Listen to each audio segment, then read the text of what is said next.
Encontre água. Quando estiver perdido, sua primeira preocupação deve ser encontrar água para beber. Por isso é importante prestar atenção na vegetação do lugar onde você está. Perceba o solo. Se ele estiver barrento, cave um buraco de até 30 centímetros de profundidade. E com sorte você encontrará um lençol aquífero e a água vai brotar no buraco.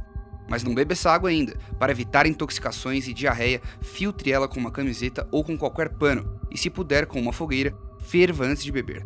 Outra dica é prestar atenção nas pegadas dos animais que geralmente levam a rios e as vertentes de água potável. E sabe essa história de beber o próprio xixi em casos extremos? Olha, não é uma boa ideia não, viu? Porque a quantidade de sódio encontrada na urina vai acelerar ainda mais a sua desidratação.